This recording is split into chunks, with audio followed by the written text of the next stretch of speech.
গাজায় শান্তির কথা বলেছেন যুক্তরাষ্ট্রের প্রেসিডেন্ট ডোনাল্ড ট্রাম্প, কিন্তু বাস্তবে থামছে না রক্তপাত। নতুন করে ইসরায়েলি হামলায় অন্তত ১৯ ফিলিস্তিনি নিহত হয়েছেন। আন্তর্জাতিক সংবাদ মাধ্যমের তথ্য অনুযায়ী গাজার বিভিন্ন এলাকায় বিমান ও ড্রোন হামলা চালিয়েছে ইসরায়েল। হামলার লক্ষ্যবস্তু হয়েছে আবাসিক ভবন, বাস্তুচ্যুত মানুষের তাঁবু এবং বিভিন্ন স্থাপনা। গাজা সিটির একটি আবাসিক ভবনে হামলায় একই পরিবারের ৩ সদস্য, এক অন্তঃসত্ত্বা নারী, তার স্বামী এবং ৫ বছর বয়সী সন্তান নিহত হয়েছে।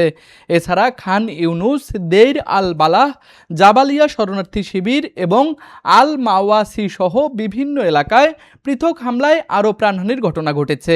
গাজার স্বাস্থ্য কর্মকর্তাদের দাবি, সাম্প্রতিক সপ্তাহগুলোর মধ্যে একই দিনে এটিই সবচেয়ে বড় প্রাণহানির ঘটনা। এর আগে আল আকসা শহীদ হাসপাতালের ঔষধের গুদামেও হামলা চালানো হয়েছে। গাজার স্বাস্থ্য মন্ত্রণালয় বলছে, এতে গুরুত্বপূর্ণ ঔষধের মজুদ ধ্বংস হয়েছে এবং চিকিৎসা কার্যক্রম মারাত্মকভাবে ব্যাহত হচ্ছে। এদিকে শান্তি প্রতিষ্ঠার নতুন পরিকল্পনার কথা জানিয়েছে মার্কিন প্রেসিডেন্ট ডোনাল্ড ট্রাম্প। তবে চলমান হামলা মধ্যপ্রাচ্যে যুদ্ধবিরতির সম্ভাবনা নিয়ে নতুন করে প্রশ্ন তুলেছে। তুষার আচার্য, আন্তর্জাতিক ডেস্ক, RCTV।